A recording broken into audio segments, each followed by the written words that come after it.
Welcome to Sharmi's kitchen. இன்னைக்கு நம்ம பீக்கங்காய் துவையல் பார்க்க போகிறோங்க. பீக்கங்காய் தோல் துவையல்.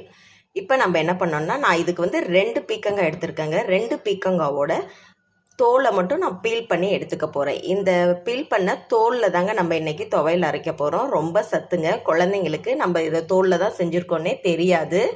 அதனால் நம்ம இன்னைக்கு இதை ரெடி பண்ணிடலாம். சரிங்களா? வாங்க பீக்கங்காய் துவையலுக்கு தேவையான பொருட்கள் பார்க்கலாம். 1 ஸ்பூன் கடலைப்பருப்பு, 1 ஸ்பூன் உளுத்தம்பருப்பு எடுத்துக்கலாங்க. இங்கே பாருங்கள், நான் 2 பீக்கங்காய் காட்டினேன் இல்லைங்களா, அந்த 2 பீக்கங்காவோட தோலை நல்லா பீல் பண்ணி எடுத்து வச்சுருக்கேங்க. அந்த பீக்கங்காவை நம்ம பொரியல் பண்ணி குழந்தைங்களுக்கு கொடுத்துடலாம்.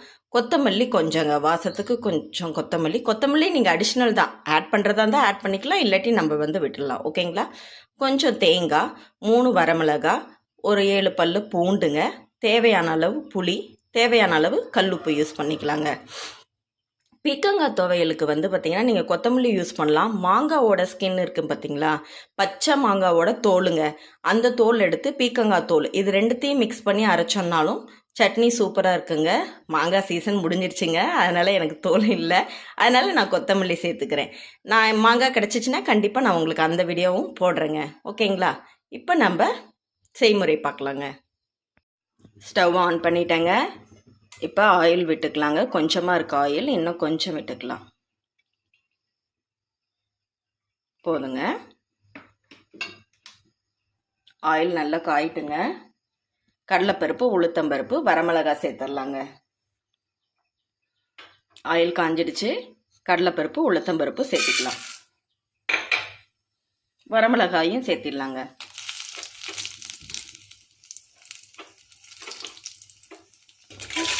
இப்போ பருப்பு வந்து நல்ல பொன்னிறமாக வேகட்டுங்க.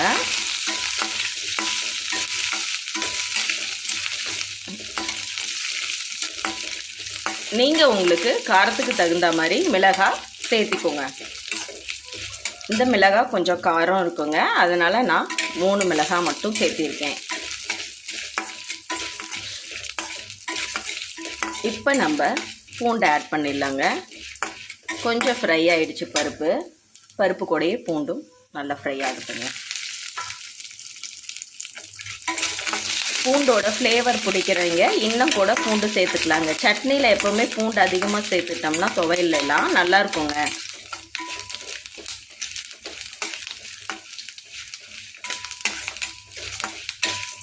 இப்போ பாருங்கள், பருப்போட கலர் நல்லா சேஞ்ச் ஆகுதுங்க. இந்த டைமில் நம்ம தேங்காய் ஆட் பண்ணிக்கலாங்க.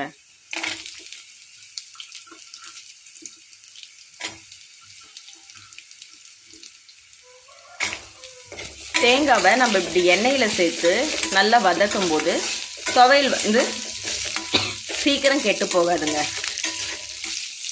அதனால் தேங்காவை நான் எண்ணெயில் ஆட் பண்ணியிருக்கேங்க. தேங்காவும் கொஞ்சம் கலர் சேஞ்ச் ஆகட்டுங்க. தேங்காவை துருவி சேர்த்திங்கன்னா சீக்கிரமாக வெந்துடுங்க. எனக்கு தேங்காய் துருவ தெரியாது, அதனால் நான் கட் பண்ணி போட்டிருக்கேங்க. இப்போ இந்த ஸ்டேஜில் நம்ம பீக்கங்காய் தோல் சேர்த்துக்கலாங்க.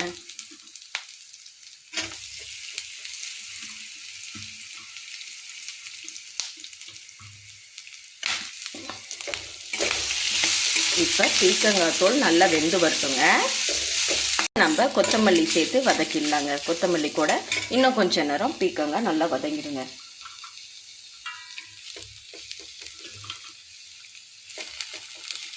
புளி வந்து நம்ம லாஸ்ட்டாக சேர்த்துக்கலாங்க.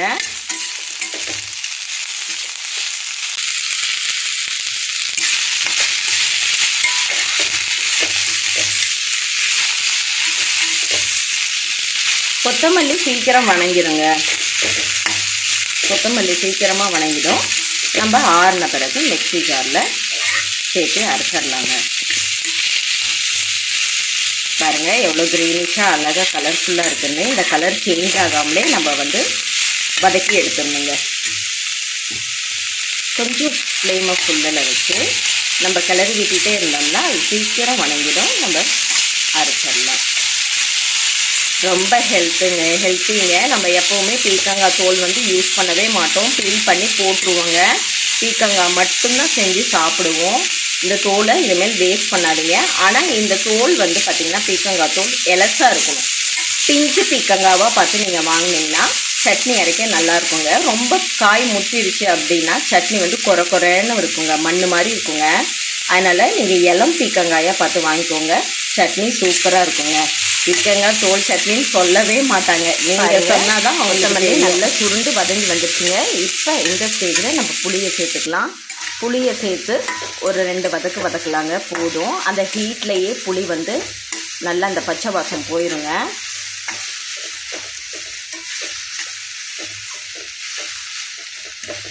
இந்த நம்ம வதக்கின சூட்லேயே புளி நல்லா பச்சை வாசம் போயிருங்க. இப்போ இந்த ஸ்டேஜில் ஃப்ளேம் ஆஃப் பண்ணிடலாம். ஆஃப் பண்ணிவிட்டு நம்ம இப்போ இதை ஆற விடலாங்க. கொஞ்சம் நேரம் ஆறட்டும். ஆறின பிறகு நம்ம அரைச்சிட்டு எப்படி இருக்குன்னு காட்டுறேங்க. பாருங்கள், நம்ம வதக்கின பொருள் எல்லாம் நல்லா ஆறிடுச்சுங்க. கூலான பிறகு நம்ம மிக்சி ஜாரில் சேர்த்து இப்போ இதை கிரைண்ட் பண்ணி எடுத்துக்கலாங்க. பாருங்கள், துவையல் அரைச்சிட்டேங்க. இவ்வளோ தண்ணி சேர்த்து அரைச்சிங்கன்னா போதும். கொஞ்சம் குறைன்னு அரைச்சிக்கோங்க, அப்போ தான் சட்னி நல்லா டேஸ்ட்டாக இருக்கும். இந்த சட்னிக்கு தாளிப்புலாம் தேவையில்லைங்க, நீங்கள் அப்படியே சாப்பிட்லாம். இப்போ பீக்கங்காய் தோல் துவையல் ரெடிங்க. இந்த வீடியோ உங்களுக்கு பிடிச்சிருந்தா லைக் பண்ணுங்கள், ஷேர் பண்ணுங்கள், மறக்காமல் சப்ஸ்கிரைப் பண்ணுங்கள். தேங்க்யூ.